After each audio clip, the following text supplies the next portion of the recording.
Hello, আসসালামু আলাইকুম everyone. আজকে আমি আপনাদের সাথে শেয়ার করব ইনস্ট্যান্ট ফর্সা করা সাবান বানানোর টিপস। এইটি বানানোর জন্য আমার যে উপকরণ লাগবে তা হল রাইসকে ব্লেন্ড করে নিব, তারপর নিব বেসন, একটি সাবান এবং মধু, আর নিব ভিটামিন ই ক্যাপ যেটি স্কিনে ব্যবহার করা হয়। আমি নিয়েছি হিরোইন সোপ। আমি এখন এটিকে ছোট ছোট পিস করে নিব। আপনাদের কাছে যদি হিরোইন সাবান না থাকে আপনারা যে কোনো সাবান ব্যবহার করতে পারবেন। বাসার যে কোনো সাবান ব্যবহার করতে পারবেন, যেমন পাপায়া, ডাব, লাক্স ইটিসি।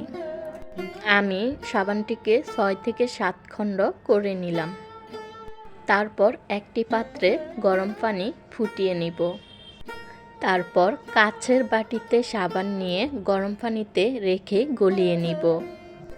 গলিয়ে নেওয়া হয়ে গেলে তারপর 2 চামচ চালের গুঁড়া, 2 চামচ বেসন এবং ভিটামিন ই ক্যাপসুল একটি এবং 1 চামচ মধু ভালোভাবে মিক্স করে নেবেন। চালের গুঁড়া ন্যাচারাল সানস্ক্রিন হিসাবে কাজ করে। এটি স্কিনে অ্যান্টি এজিং এবং স্কিনের কালো দাগ এবং কালচে ভাব দূর করে। বেসন আমাদের স্কিনকে ইনস্ট্যান্ট ফর্সা করে এবং ডেড সেল রিমুভ করে।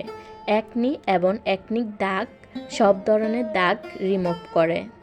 সবগুলো উপকরণ ভালোভাবে মিক্স করে নামিয়ে নেবেন। তারপর একটি পাত্রে ঢেলে নেবেন। পাত্রটিতে ভালোভাবে সেট করে নেবেন। তারপর 1 ঘন্টার জন্য ফ্রিজে রেখে দিবেন। 1 ঘন্টা পর দেখতেই পাচ্ছেন আপনারা সাবানটি তৈরি হয়ে গেছে। আমার ভিডিওটি ভালো লাগলে সবাই আমার ইউটিউব চ্যানেলটি সাবস্ক্রাইব করবেন।